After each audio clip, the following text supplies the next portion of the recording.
J'ai prié pour des aveugles qui n'ont jamais vu. J'ai demandé aux gens, levez-vous, ils ne se sont pas levés. J'ai été humilié même en public. J'ai dit, aujourd'hui tu vas vous faire lever. Aujourd'hui tu vas vous faire lever. Alléluia. Levez-vous. Non mais regarde comme ça. Mais Dieu avait mis en moi un vrai don de guérison et de miracle. Si je me lassais, si je commençais à dire non, je ne prie plus pour les malades, jamais ces gens-là n'auraient été guéris. Ne baisse pas les bras.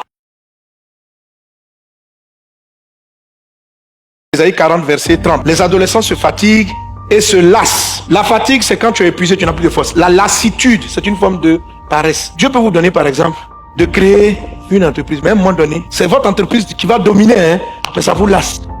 Vous êtes fatigué de faire le même job. Tout simplement. Quand vous êtes lassé, vous n'avez plus de force. La lassitude est un piège. L'homme a toujours une tendance à vouloir des choses neuves. Mais le corps se lasse. Il faut faire très attention à la lassitude. Beaucoup de gens, leur vie de prière n'est pas forte parce qu'ils sont lassés de la prière. Ils ne sont pas fatigués. Hein. Il y a fatigué puis il y a lassé. Fatigué, c'est-à-dire que tu as tellement prié, mais tu as tellement fait. Quand tu arrives, tu dors. Tu as de la fatigue. Mais la lassitude, c'est une forme de fatigue intérieure. C'est-à-dire. Quand on commence la vie chrétienne, elle est sans lassitude. C'est-à-dire que c'est tout neuf. Alléluia. À un moment donné, on devient lassé. Il y en a qui sont lassés de venir au culte. Pourquoi tu n'es pas venu dimanche dernier? Non, je voulais rester à la maison, c'est la lassitude. Si vous laissez la lassitude vous prendre, vos projets ne vont jamais aller à terre. Si vous laissez la lassitude vous prendre, la lassitude, vous pouvez pas réussir. La lassitude, je suis fatigué de chanter, je suis fatigué. Pas que tu es fatigué, mais tu veux changer un peu, tu veux changer d'air. La lassitude tue beaucoup de projets, d'entreprises et d'idées. C'est peu comme si tu portes toujours le même habit. Ça te lasse. C'est pas que tu es fatigué, tu es lassé de cet habit-là. Tu veux essayer autre chose. Voilà, c'est pareil. Quand Dieu vous donne une idée, à un moment donné, l'idée peut vous lasser. Et si l'idée vous a lassé, vous allez lâcher et l'entreprise ne va pas aller jusqu'à terre. Parce que vous avez envie de faire autre chose. Tu as commencé BTP. Je vais aller faire l'agriculture. Tu es dans l'agriculture. Je vais aller faire le transport. Tu fais le transport. Si ça marche, gloire à Dieu, ça ne marche pas. Ça s'appelle la lassitude. C'est pas la fatigue, c'est la lassitude. Et la lassitude tue les visions, tue les projets. Elle n'est pas de Dieu. Elle t'empêche d'être concentré, focalisé, d'aller jusqu'au bout. Les enfants sont sur le point de naître, mais ils manquent de la force. Qu'est-ce qui fait que des projets ne naissent pas? C'est pas la fatigue, c'est la lassitude. Ils se lassent vite. Que Dieu te relève. Quand vous êtes lassé, qu'est-ce qu'il faut? La force. Acte chapitre 10, verset 38. La Bible dit que Dieu a oint de Saint-Esprit et de force. Il y a deux onctions qu'il vous faut. Le Saint-Esprit peut parler en langue, mais il faut que Dieu te oint de force. Dieu a oint de Saint-Esprit et de force Jésus de Nazareth qui allait de lieu en lieu. Pour que Jésus accomplisse sa destinée, il ne fallait pas simplement qu'il soit rempli de cet esprit. Dieu dit, tu as besoin de l'onction, de la force. La force est ce qui fait que vous avez toujours de l'entrain de faire les choses que Dieu fait jusqu'à ce que ça donne le fruit. Pour faire les croisades, pour avoir de tels miracles, frère, il a fallu ne pas se lasser. J'ai prié pour des aveugles qui n'ont jamais vu. J'ai demandé aux gens, levez-vous, ils ne se sont pas levés. J'ai été humilié même en public. J'ai dit, aujourd'hui tu vas vous faire lever. Aujourd'hui tu vas vous faire lever. Alléluia. Levez-vous. Non mais regarde comme ça. J'ai dit, qui a été guéri? Qui a été guéri? Il y en a qui lèvent. Quand j'avais mal à la tête, j'avais mal à la tête. J'ai dit, mais ça, j'ai dit à Dieu, Dieu c'est tout ce que tu fais. Le paracétamol peut faire ça, mon Dieu. Paracétamol, quel mal de tête. Paracétamol. Donc j'étais là, j'ai dit à Dieu, toi tu me fais les miracles, paracétamol. Amen. Mais Dieu avait mis en moi un vrai don de guérison et de miracle. Un vrai don qui allait faire ouvrir les oreilles de Maël. Qui allait, vous comprenez? Si je me lassais, si je commençais à dire non, je ne prie plus pour les malades, jamais ces gens-là n'auraient été guéris. Vous comprenez? Ne baisse pas les bras. Le vrai fruit de tes entrailles doit passer au-dessus de la fatigue, doit passer au-dessus de la lassitude. Faites très attention à la lassitude. Quand on arrivait à la croisade de Logwale, j'étais fatigué. Parce que le voyage du Pakistan est très long. Avant ça, j'étais très occupé. Quand on a fini de faire le voyage du Pakistan, j'arrive. Blanche, l'épouse du pasteur Tonassi décède.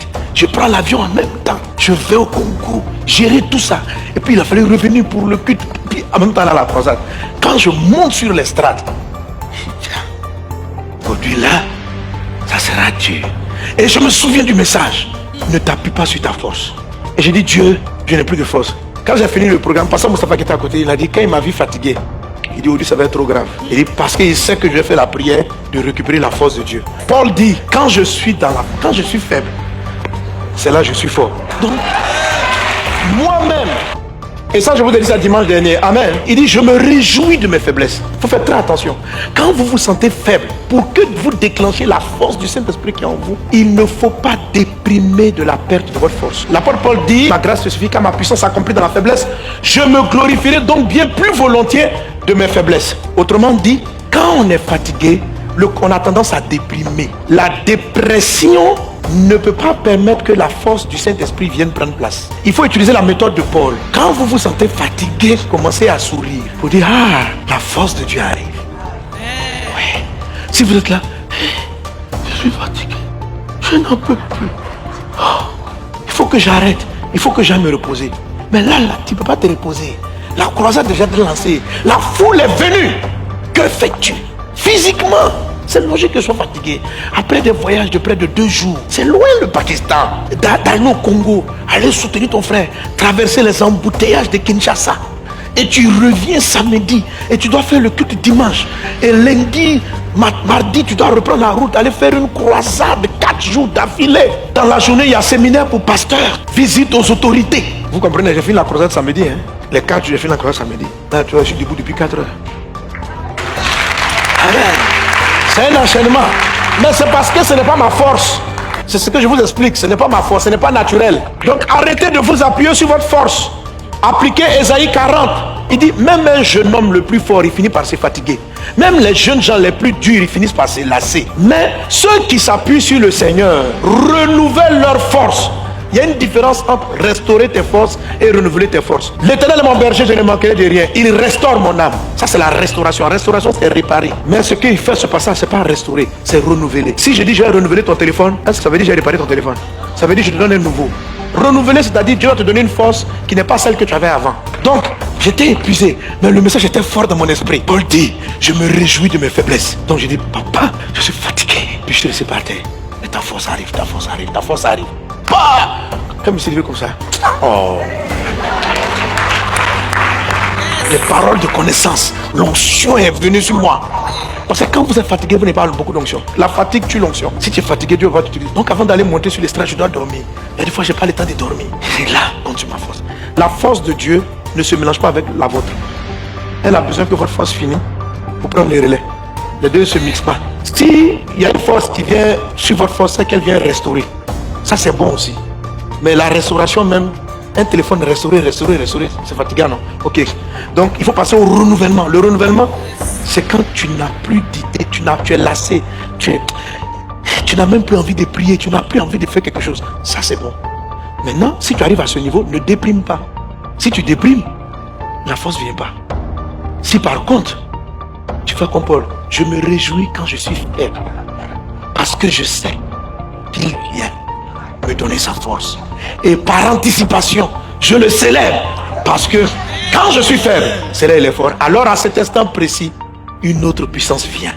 Et que cette autre puissance qui s'installe, elle va te faire démarrer, toi-même tu seras surpris. Celle-là, elle amène la santé, la guérison, la restauration, le renouvellement, la vigueur. Sois renouvelé dans la force. Est-ce qu'on est ensemble? Quelqu'un donne un bon amen?